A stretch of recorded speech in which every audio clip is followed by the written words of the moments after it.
Assalamualaikum warahmatullahi wabarakatuh.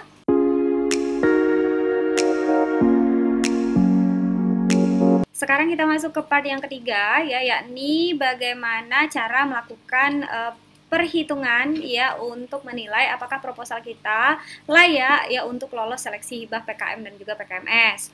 Nah ya, ini saya peroleh dari reviewer PKM dan juga PKMS yang mana ya mereka selaku reviewer itu memiliki formulir ya yang disediakan oleh Simlitamas untuk melakukan penilaian kepada proposal kita. Untuk penilaian ya yang dinilai itu terdiri dari 3. Yang pertama adalah penilaian administratif, yang kedua adalah penilaian rekam jejak, yang ketiga adalah penilaian substantif ya ataupun isi dari usulan Anda sesuai atau tidak. Nah, kita lihat yang pertama, untuk evaluasi administrasi dari program ini yang harus Anda penuhi di sini adalah ya tim pengusul memiliki kompetensi multidisiplin. Ingat seperti yang dipersyaratkan dalam PKM dan juga PKMS di buku panduan ke-13 ini tadi ya. Pengusul ya wajib memiliki bidang ilmu yang multidisiplin sesuai dengan bidang permasalahan yang hendak diselesaikan di dalam program PKM maupun PKMS. Nah, yang kedua ya ketua pengusul ini mendapatkan pendanaan PKM kurang dari 3 kali. Nah, tadi kan PKM 3 kali, kalau PKMS 2 kali. Nah, ini wajib. Jadi nanti dilihat di sini sesuai atau tidak. Nah, yang ketiga, mitra sasaran itu sesuai dengan ketentuan. Jadi kriterianya harus sesuai dengan kriteria yang tadi setelah saya jelaskan di part yang pertama. Nah, yang keempat adalah melampirkan dokumen pernyataan mitra sasaran. Jadi ini wajib ada di awal. Kalau tidak ada, artinya Anda akan ditolak mentah-mentah langsung proposalnya. Nah, yang terakhir adalah penulisan usulan sesuai dengan buku panduan. Penulisan usulan ini adalah terkait dengan jumlah kata, ya, dan juga tadi sistematika penulisannya, mulai dari pendahuluannya, ya, habis itu analisa situasi, permasalahan mitra itu harus sesuai semuanya dengan buku panduan. Jika tidak sesuai, ini langsung dinyatakan proposal Anda ditolak. Nah, jadi ini evaluasi administrasinya. Nah, untuk evaluasi rekam jejak, ya di sini juga dilakukan penilaian. Yang pertama, kualitas dan kuantitas dari publikasi artikel ilmiah jurnal Anda. Makanya kemarin saya ajarkan bahwa Anda perlu memperbarui data di Simlitamas. Nah, kalau Anda punya artikel, ini adalah kriteria penilaiannya. Kalau tak punya, ya itu 0. Kalau 1 hingga 4 artikel, skornya 1. 5 hingga 10 artikel, skornya 3. Ya, lebih dari 10 artikel, itu skornya 5. Ya, nah yang kedua adalah kualitas dan juga kuantitas publikasi dalam proceeding. Nah, ini juga dinilai ya. Jika tidak ada, maka nilai Anda 0. Jika 1 hingga 5 artikel itu nilai Anda 1, lebih dari 5 artikel skor Anda di sini 2. Ya. Nah, yang terakhir yang ketiga yakni kuantitas dan perolehan haki. Ya, di sini juga dinilai. Yang pertama, jika Anda tidak memiliki KI, nilainya 0. Jika Anda memiliki 1 hingga 3 KI, nilainya adalah 2. Jika memiliki lebih dari 3 KI, ya nilainya adalah 3.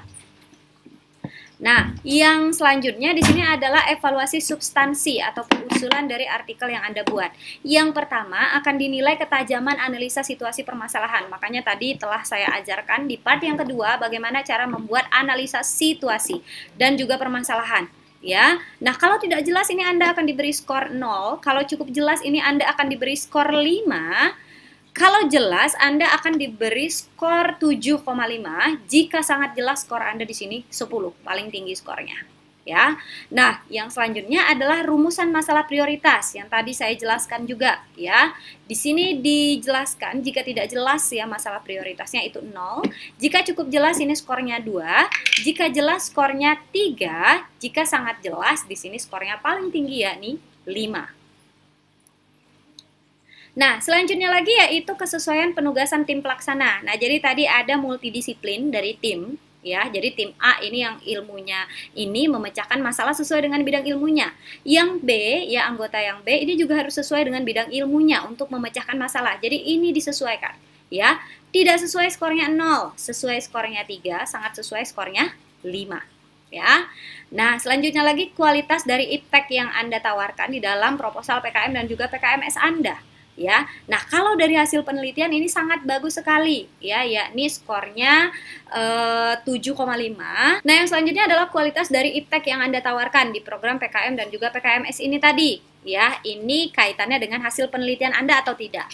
Ya, makanya tadi kan yang bagusnya adalah hasil penelitian. Kalau di hasil penelitian tentu dia bagus, nilainya paling tinggi ini yakni 15.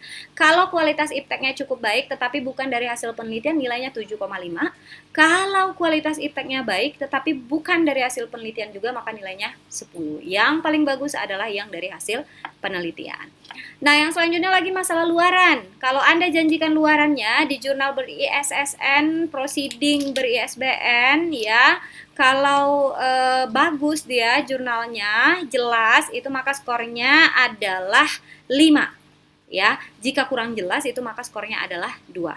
Ya. Nah, janji yang berikutnya adalah artikel di media massa. Kalau lokal ya skalanya yang Anda janjikan ini 2 aja. Tapi kalau Anda janjinya skala nasional ini yaitu 5 poinnya.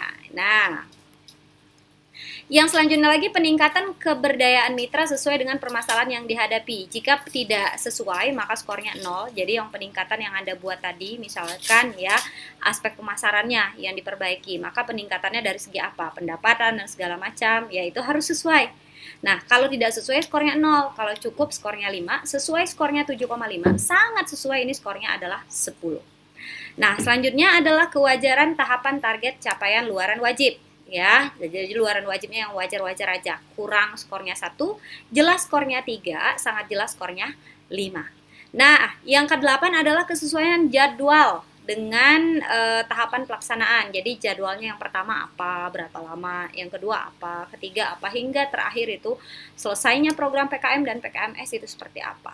Ya, kalau tidak sesuai ini skornya 0, kalau sesuai skornya 3, sangat sesuai skornya 5.